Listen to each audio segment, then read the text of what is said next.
The Houston Astros just swept the Arizona Diamondbacks in a 3-game series in Arizona. Let's talk about it.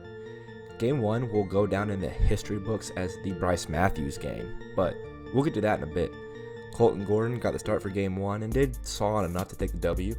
5 2/3 innings for the starter, allowing 7 hits and 2 earned runs. Corbin Carroll got the D-backs on the board pretty early in the first, singling into right, scoring Ketel Marte after his leadoff double. Back to the Bryce Matthews bit. With 2 on in the second, the hometown kid from Houston took Zach Gallen deep for a 3-run home run, the first of his career. An inning later, Christian Walker had his reunion with his former team for the first time and immediately launched a ball that almost left dead center field for a double that just scored 1.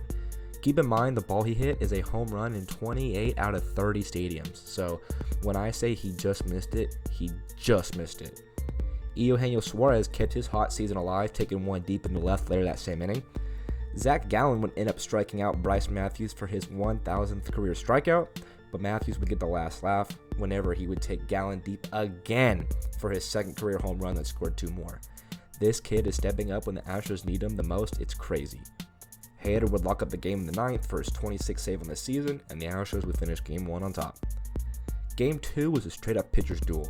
Framber Valdez took the mound in Game 2 and shoved. Framber had not lost in his last 12 straight starts, and he made it 13 after this one. 7 innings pitched, only allowing 1 earned run, striking out 4 along the way was vintage Framber. The only time the D-backs scored on this one was in the 5th on an RBI sacrifice groundout by Blaze Alexander. You know what? Forget the Bryce Matthews legacy game. It was his legacy series. In the 8th inning, the Astros were trailing 1, and Bryce went yard again to score 2, putting Houston on top for the first time the whole game. Right guy in the right place at the right time.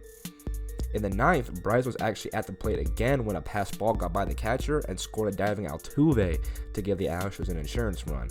The 9th inning for defense was defensive gold.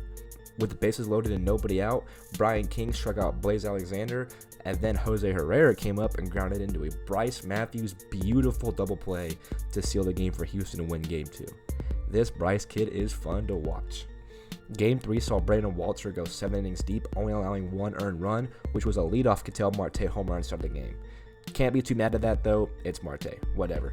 The D-backs would silence the Astros until the 6th when after Walker and Diaz got on base, Bryce Matthews scored another run, this time from an RBI via an error from Geraldo Perdomo. Another wild pitch would score Yainer Diaz that same inning. In the 8th inning, only up by 1, Dubon came up clutch and scored Yainer on a single into left. In the 8th inning, the Astros pitching sort of imploded.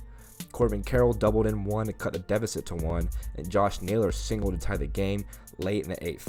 Luckily, it's the 2025 Astros. They don't lay down and die. Christian Walker was having a game that he wasn't doing too much, but came up huge in the 9th.